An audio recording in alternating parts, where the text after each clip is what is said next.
And 3, 2, 1, let's go. Hello, everyone. This is Rachel from the Happiness Project, and today I want to talk about bullying.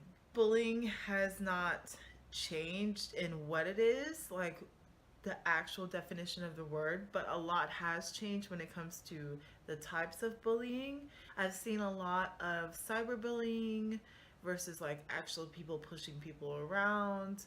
And thankfully, there are a lot of like anti bullying programs and things like that for people so they can seek like refuge and support, and they can get support for stuff that happens at school, anywhere really. But I just want to talk about it and give my 2 cents and my support to the people who are being bullied, who are targets. It's not your fault. Never internalize your struggle, because you're not alone, and it's not okay. It's unacceptable behavior. And I'm not here for it, and neither should you. This is all in my experience, what I've seen as I've grown up, and like how this applies to me. This may not be how you experience bullying, so this is just my opinion. Please don't take it personal. So whenever I was in school, it was a lot of verbal abuse that I've noticed and that I've experienced. I was definitely a target in school. I was bullied a lot in school, to the point where I did seek mediation whenever I was in high school. I know that means that it didn't work, but I feel like it worked a little bit in my favor. And I don't regret doing it. I'm really glad that I did it. Like, there's a whole spectrum of it.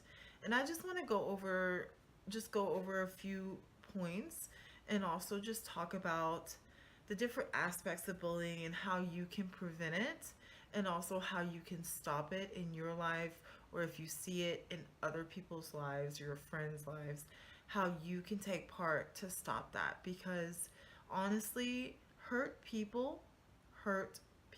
Like, people who come from backgrounds where it's chaotic, where they are in a really chaotic like family life, they act out. Kids act out. I can't say for adults, because adults, once you're an adult, it's a whole different thing. Kids, because there are some things that are beyond your control, they act out because they feel like they don't have a grip on reality, and they don't know how to handle some of these situations that may be too mature for them. There are some kids that go through so much as they grow, and they need a way to express their anger, their frustration, their sadness, like their depression, whatever it is.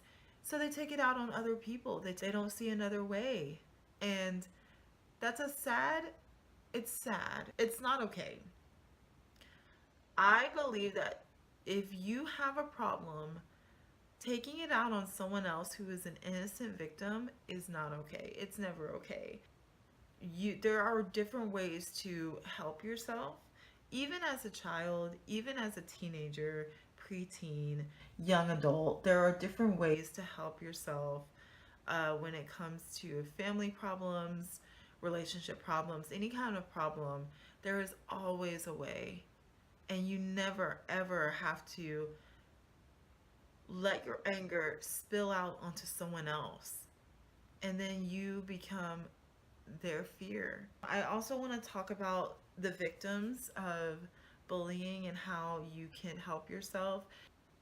One, when it comes to cyberbullying, just know, never feed the trolls. Also, when it comes to commenting or people commenting on your things, if you have social media, and I'm just gonna say this, if you have social media and you're a teenager and you're adding people you don't know, stop. Do not add people you do not know. I think that's rule number one. And I see a lot of people adding people, and hey, they may be from your school. That's a different thing if you see them every day. But if you don't know these people, and like you're adding them, you don't know who they are. They could be someone completely different than what their profile picture has, like what their profile picture is. Have you seen Catfish? Do you know what I'm talking about? Let's go. Come on, guys. 2019, catfish.com. That's one way. Now, if there are people who are, if you have an open profile and people are able to actively go on your profile and take, look at comments and read comments and comment on your pictures, there is always the blocking option. Like, do not let people comment on your social media with like very negative stuff and you just leave it there. Instead, block that user and report them, whether it's Instagram, Facebook, Twitter, whatever the case may be, has a way for you to report users that are being verbally abusive, that are making derogatory or racist comments. Use it, use it, use it, and then it's always there for you to report profiles so they can get blocked. There's no reason for them to be just blowing up your social media profile with terrible comments. Even if you feel some kind of way about what they're saying, and it may not be necessarily negative, but it's kind of like an offhand like comment and you just don't feel like it, block them. Honestly, if they're that negative, they shouldn't be seeing your profile. To me, social media is something that's a privilege.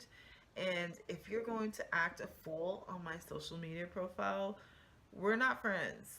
And we're not going to be friends in real life. Like, think about it. If you were in real life, would you let someone just talk about you and then still be your friend? No. When it comes to real life bullying, if you're in school and you have someone who is constantly bugging you, making fun of you to your face, everything under the sun when it comes to bullying. If someone you know or someone in your class, someone that goes to school with you, is bothering you, report them immediately. Do not hesitate. Report them to someone who is a teacher, report them to your parents, report them to your principal, report them, report them, report them. The more you report them, the more that I feel like it will do good, because one, you're standing up for yourself and saying, this isn't okay. Someone needs to address this. And if you're at work and you're getting like negative comments from your coworkers, report them to your manager and report them to your HR. Also, if you're not in school but you're a young adult and you're working, abuse is not tolerated. Verbal abuse, physical abuse, emotional abuse, harassment is never tolerated, and your HR department would have to take it from there if they are reported. Most HR departments have a no tolerance policy. For make it your business to contact them, contact your manager or your boss, and let them know what's up. As someone who has been a victim, it's so easy to internalize hurtful words. Please don't think that the words that these hurt kids, these hurt adults are telling you are true, because they're absolutely not. That it takes a strong human being to look past that and see that these people are going through something hard as well. But you don't have to be that strong human being. Just know that you are not these words that they spew at you every single day. And I know that it can be really hard, and it's easy to say that here, being on the other side versus being in the situation. And you are not the hurtful words that they say out of their mouths. You are who you are. And that comes from your interests, your hobbies, who you are as a person, your personality. All of those things create who you are. And another way to help yourself to alleviate some of the pressures of bullying is to confront them and be like, be real with them. And that's something that I wish I would have done when I was younger. And I feel like when you're younger, it's so hard to do that. Um, but one thing is to be like, hey, that really hurts my feelings. Or, hey, that makes me really upset.